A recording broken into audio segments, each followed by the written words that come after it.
अच्छा, अब हम बात करते हैं क्रोनिक गैस्ट्राइटिस की, ठीक है? जो सेकंड टाइप है गैस्ट्राइटिस की, वो है chronic gastritis. Repeated episode of acute gastritis they convert into chronic gastritis and long lasting. वही बात होगी जो हमने की है कि क्रोनिक गैस्ट्राइटिस जब बार-बार होता रहेगा, रिपीटेड एपिसोड्स होंगी जब एक्यूट गैस्ट्राइटिस की, तो उसको हम क्या कह रहे हैं? क्रोनिक गैस्ट्राइटिस है और ये लॉन्ग लास्टिंग होता है। तो इसके काजेज़ क्या हैं? Due to chemical injury. आपने एक्यूट के भी काजेज़ पढ़े हैं, इसके भी पढ़ोगे। केमिकल इंजरी वगैरह होगी, एचसीएल एक्सक्रीशन वगैरह होगी, एच पाइलोरी वगैरह होगी, गैस्ट्रिक सर्जरी होगी, कैफीन होगी, ऑटोइम्यून डिजीज़ होगी, alcohol, smoking, long term therapies वगैरह होगी, क्रोनिक गैस्ट्राइटिस काज़। हाँ, ये एमसीक्यूज़ हैं। ये याद रखना, क्रोनिक गैस्ट्राइटिस किसकी वजह से काज़ होता है? मोस्टली पर्निशियस एनीमिया की वजह से मोस्टली काज़ हो रहा होता है। ठीक है? अच्छा, अभी एच पाइलोरी की वजह से कौन-कौन सी डिज़ीज़ हो रही हैं? ग्रेव्स, एडिसन्स, जैसे कि ग्रेव्स डिज़ीज़ होगी, एडिसन डिज़ीज़ हो गई, ठीक है? मोनोथायरॉइड वगैरह हो गया। इसकी वजह से भी हमारे पास गैस्ट्राइटिस काज़ होता है। ये याद रखना है और ये वाला एमसीक्यूज़ याद रखना है आप लोगों ने। फिर आ जाते हैं हमारे पास इसकी पैथोफिजियोलॉजी। पैथोफिजियोलॉजी हमेशा जब भी आए एएचएन 1 में, एचएन 2 में, आप लोगों ने हमेशा एरो की फॉर्म में पैथोफिजियोलॉजी करनी है, क्योंकि ये एक अच्छा मतलब एक अच्छा इफ़ेक्ट डालती है चेकर पे। अगर वैसे लिख दोगे तो वो ज़्यादा इफ़ेक्टिव नहीं होती। हाँ, एरो की फॉर्म में लिख के उसको थोड़ा-सा एक्सप्लेन कर दो पैराग्राफ की फॉर्म में, फिर आपका नंबर 1 भी नहीं कटेगा। अब आप लोगों ने सबसे पहले क्या याद रखना है? सबसे पहले इरिटेशन सब्सटेंस, जैसे कि हमने कहा कि एचसीएल की वजह से हो रही है, एंटासिड्स की वजह से हो रही है, एच पाइलोरी की वजह से हो रही है, एस्पिरिन हो रही है।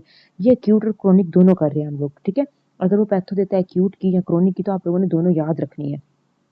ठीक है? इरिटेशन होगी हमारे पास, इरिटेशन होगी हमारे पास सब्सटेंस जैसे एचसीएल वगैरह, कोई एचसीएल की वजह से हो गया, कोई एंटासिड, एच पाइलोरी, एस्पिरिन, ये आया, उसने क्या किया? जो म्यूकोसा लाइनिंग थी स्टमक की और गैस्ट्रिक की, उनको डिस्टर्ब कर दिया। जब उनको डिस्टर्ब कर दिया तो म्यूकोसा लाइनिंग डिक्रीज होना स्टार्ट होगी, मतलब बार-बार आ रहे हैं उसके ऊपर, लग रहे हैं, बार-बार आ रहे हैं, लग रहे हैं, तो पतली होती गई, पतली होती गई, पतली होती गई। इतनी पतली होगी बाद में कि उसके दरमियान पोर्स आ गए, प्रोड्यूस पोर्स इन म्यूकोसा लाइनिंग, छोटे-छोटे सुराख आ गए। ठीक है? फिर उसके बाद आ गई inflammation of gastric mucosa.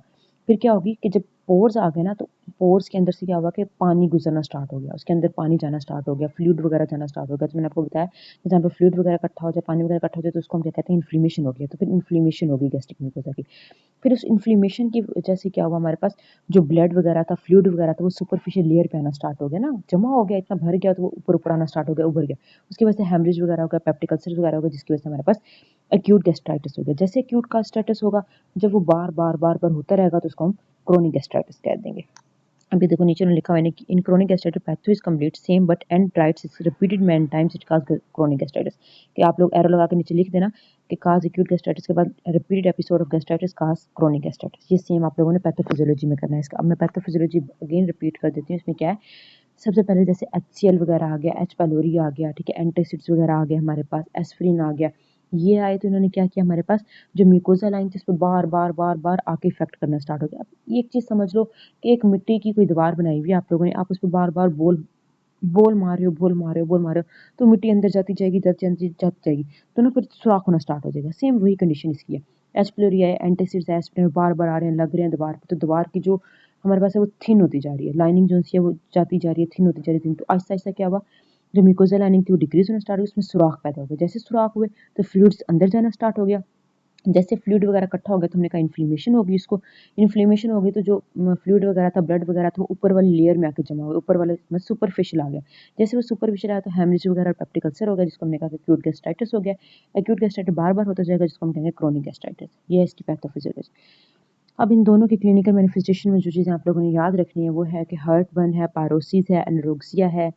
Heart burn भी आप लोग पढ़े कर चुके हो, पायरोसिस भी हार्ट बर्न को ही कंडीशन को कहते हैं। एनोरेक्सिया वगैरह हो गया, वोमिटिंग वगैरह होगी, नोजिया हो गया, ब्लीडिंग हो गया, एपिगैस्ट्रिक पेन होगी, फटीग थकावट होती है, वोमिटिंग होगी, हेडेक हो गया, ठीक है, एब्डोमिनल डिस्टेंशन हो गया, हिकअप्स हो गया, हिचकियाँ कहते हैं इसको, सोर टेस्ट हो गया, मतलब जैसे कि मुँह का खट्टा कौड़ा टेस्ट होता है, वो हो गया।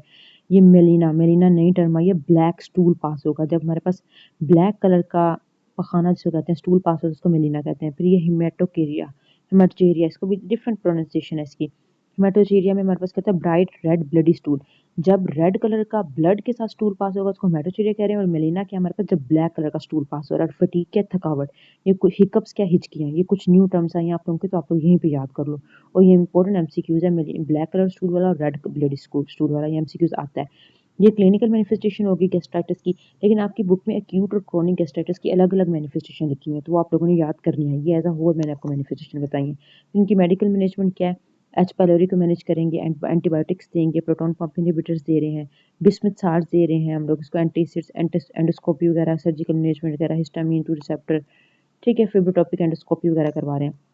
नर्सिंग मैनेजमेंट में क्या करेंगे हम लोग, रिड्यूस करेंगे एंजाइटी वगैरह को, रिलीफ करेंगे पेन को, प्रमोट करेंगे होम केयर को, provide community based care, educate करेंगे, फ्लूइड बैलेंस वगैरह को मेंटेन करेंगे, वाइटल साइंस वगैरह को चेक करेंगे, न्यूट्रिशन वगैरह को मेंटेन करेंगे, सॉफ्ट डाइट देंगे, फ्लूइड वाली डाइट देंगे, एडवाइस करेंगे ईट स्लोली। सारी चीज़ें वही है ना कि एंजाइटी वगैरह को, फियर वगैरह, जो डर खौफ है इसको कम कर रहे हो, पेन हो रही है तो उसको कम कर रहे हो, अच्छी सी केयर प्रोवाइड कर रहे हो, अगर वो घर जा रहा है तो डिस्चार्ज प्लानिंग उसको अच्छी से लिख रहे हो, उसको सोशल अराउंड देख रहे हो सारा कुछ, फ्लूइड बैलेंस वगैरह इसको मेंटेन कर रहे हो, एजुकेट कर रहे हो पेशेंट को, डिजीज़ के बारे में सारी चीज़ें बता रहे हो, ये चीज़ें हो सकती हैं, वाइटल साइंस वगैरह चेक कर रहे हो, उसके न्यूट्रिशन को मेंटेन कर रहे हो, फ्लूइड वगैरह दे रहे हो, मील वगैरह दे रहे हो, सॉफ्ट डाइट दे रहे हो, स्लोली स्लोली ईट करवा रहे हो, उससे कह रहे हो थोड़ा थोड़ा खाना खाए, डायग्नोस्टिक फाइंड में बैरेंस फेलो करवाओगे, biopsy, x ray, endoscopy, H pylori का टेस्ट होता है, ये करवाओगे, इंपॉर्टेंट है।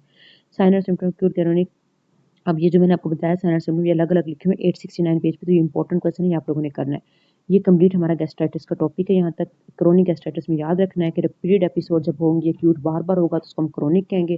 क्रोनिक गैस्ट्राइटिस के हमने काजेज पढ़े हैं, फिर काजेज के बाद हमें पैथो पढ़ी है जो बहुत इंपॉर्टेंट है, ये आप लोगों ने अच्छे से याद रखना है। क्लिनिकल मैनिफेस्टेशन के अंदर जो 4 मैंने न्यू टर्म्स बताई हैं, हिकअप्स हो गया, मलीना हो गया, हेमाटोचूरिया हो गया, ये आप लोगों ने याद रखना है। फिर मेडिकल मैनेजमेंट तो आप लोगों ने ड्रग ही याद करनी होती है, वही याद करोगे, नाम याद करने पड़ेंगे आप लोगों को, और नर्सिंग मैनेजमेंट आप लोगों ने याद रखनी है।